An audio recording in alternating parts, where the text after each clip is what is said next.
And no response. Good afternoon. Good afternoon. Thank you. So for those in the back over there, we're going to get started in about a few minutes. So I know you are dying to hear our presentation. So if you could please join us over here, we would very much appreciate it. I know you're looking at us. I know you're coming over here. Thank you. So we're going to get started in about 2 minutes. So that gives you time to head on over and find your best seat. Thank you.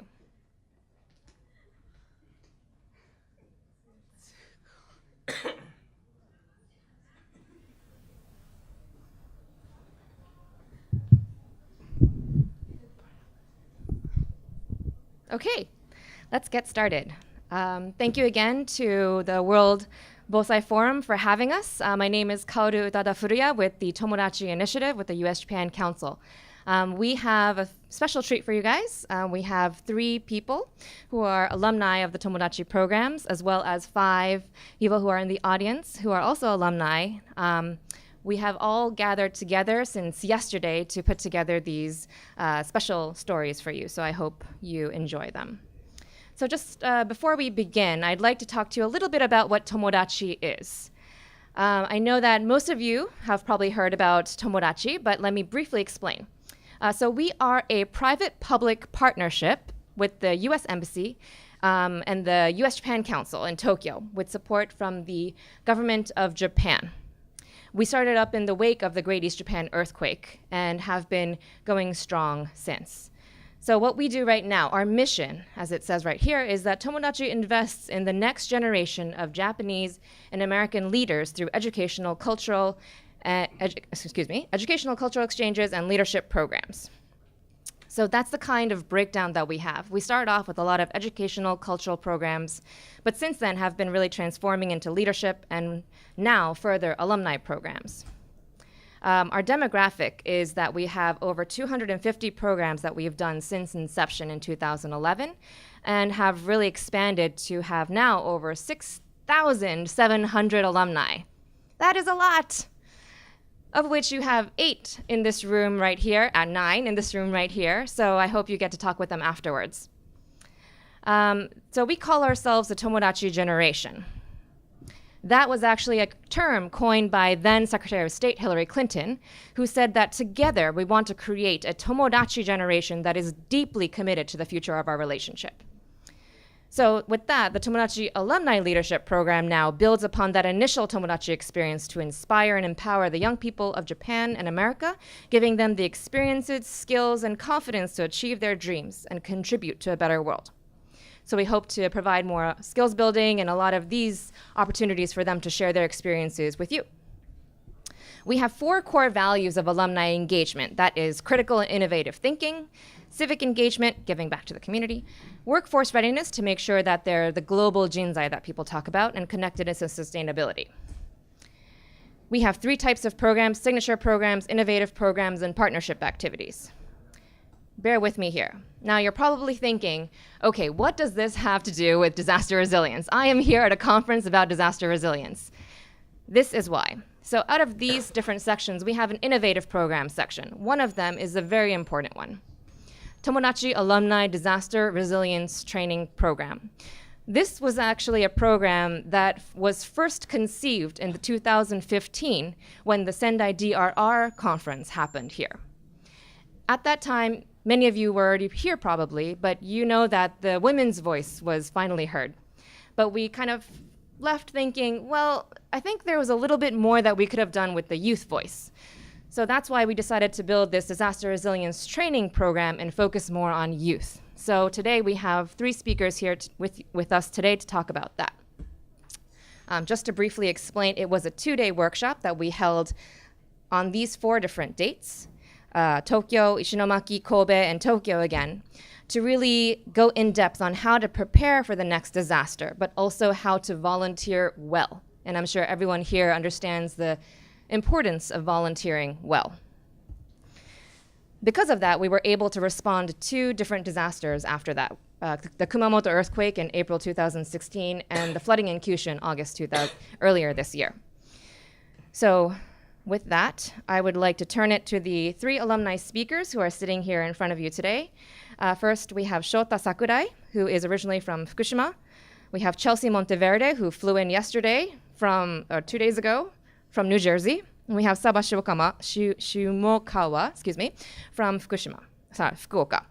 With that, I'd like to turn it, and we have alumni supporters in the audience. Ai Shigematsu, Yumeka Watanabe, Minori Kato, Sarah O'Connell, and Yukina Tanji, and a special guest, Megumi Ishimoto, who is also alumni. So with that, let me turn it over to Shota Sakurai from Fukushima.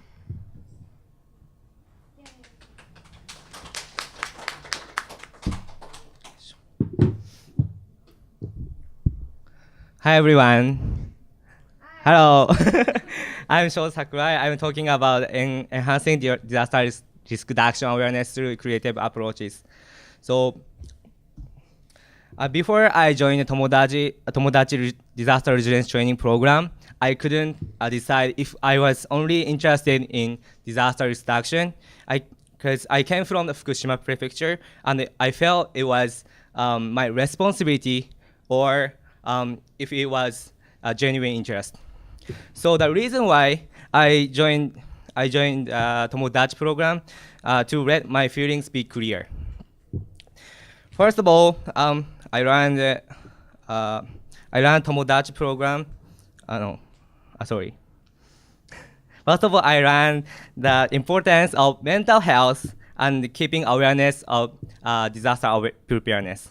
So after I participated in the Tomodachi program, I had the opportunity to volunteer in the Kumamoto Prefecture after the earthquake in April 2016.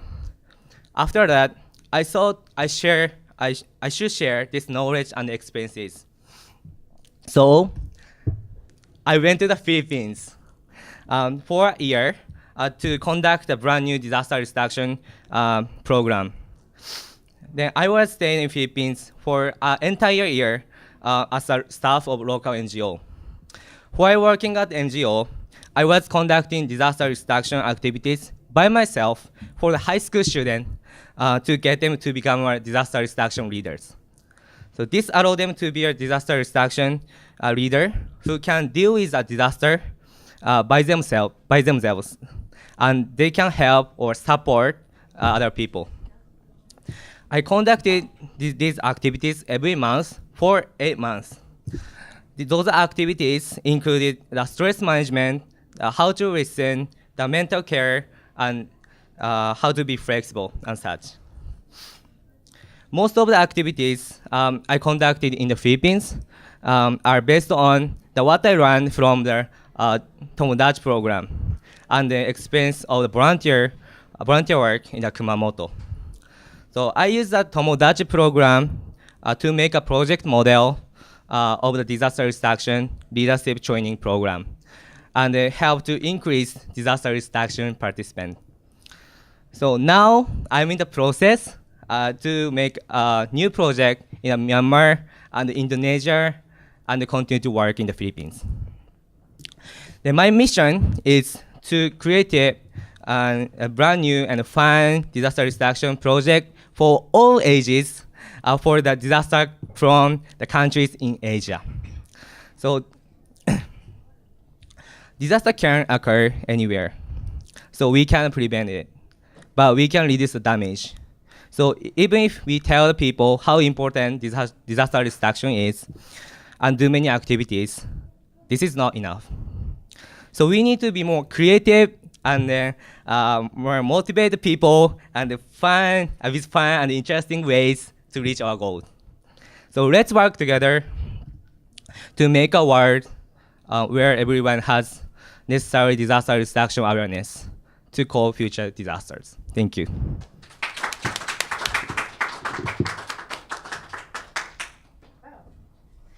Thank you. So next we have Chelsea Monteverde from New Jersey.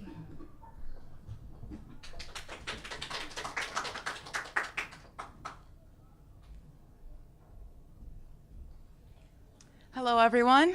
My name is, My name is Chelsea Monteverdi. I'm a current nursing student at Rutgers University in my junior year, and I'm a Tomodachi alumni of the Johnson & Johnson Disaster Nursing Training Program. There we go. That's us. Through the program, 14 nursing students, both from Tohoku and New Jersey, traveled across the East Coast learning about various strategies we could utilize both as nurses and as advocates before, during, and after the disasters. But I found that the most was learned simply through the sharing of experiences. There was something only human stories could teach, and that was pain.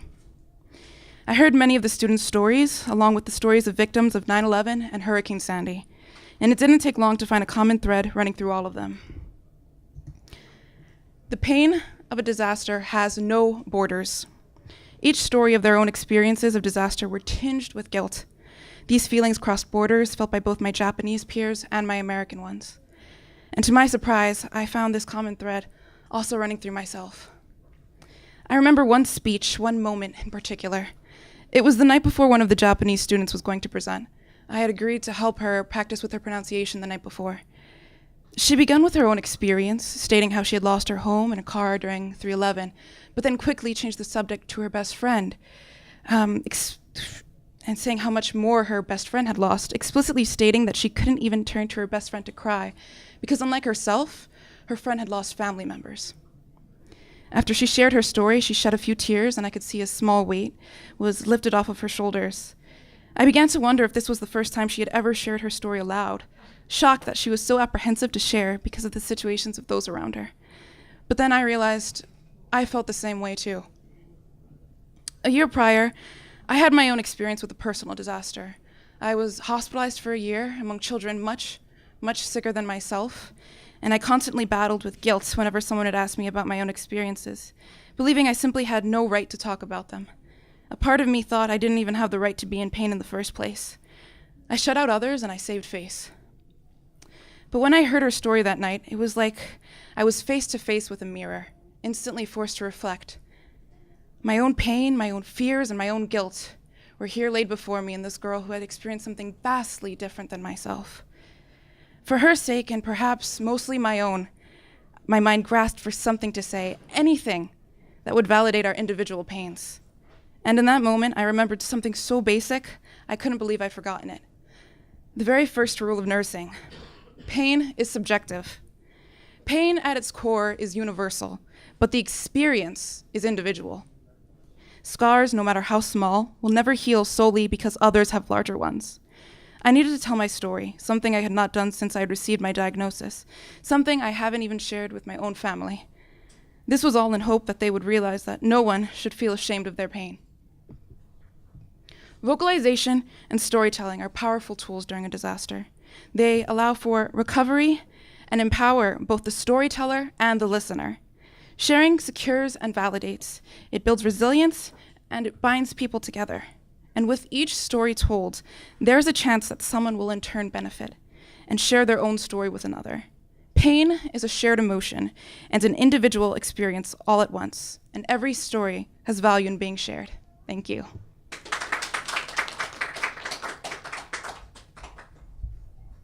Thank you, Chelsea. Last but not least, we have Sawa Shimokawa.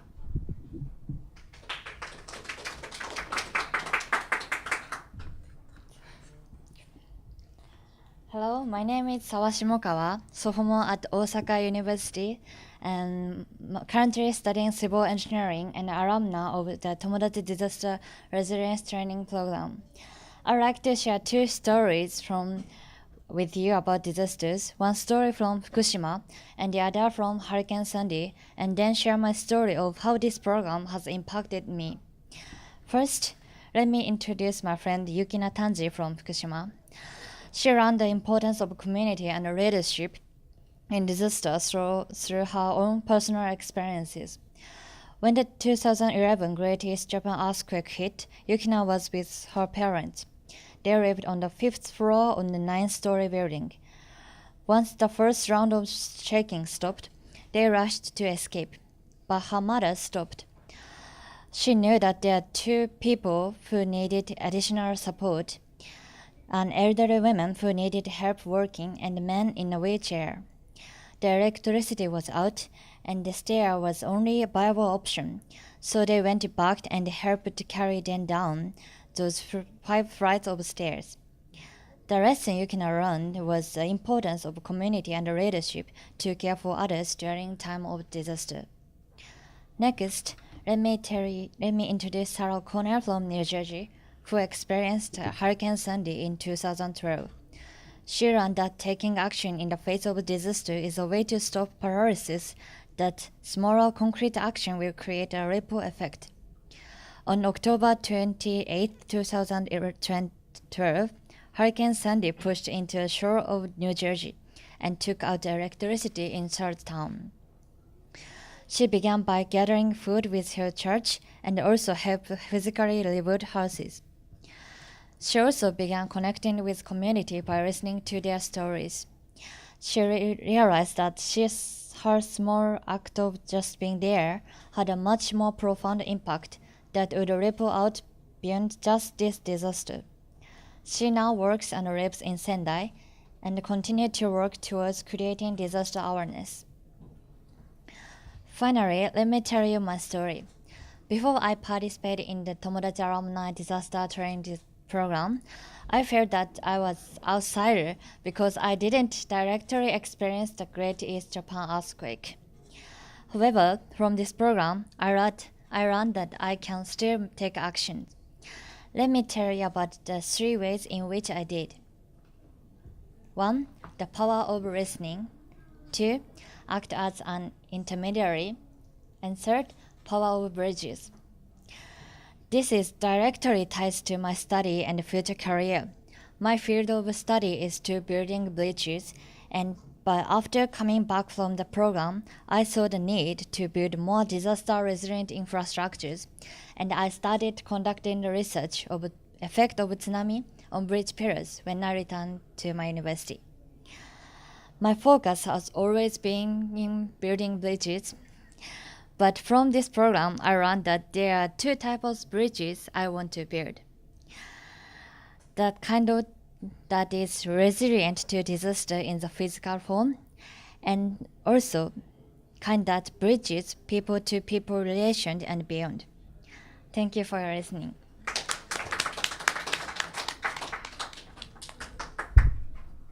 Thank you very much. I know we're almost out of time, but I just wanted to introduce the 8 alumni who have come all the way, some from America, some from Fukuoka, some from right here in Sendai, all gathered here today. These are the Tomodachi generation who have been able to put these stories together. So another round of applause for our lovely alumni. Thank you. はい、ありがとうございました。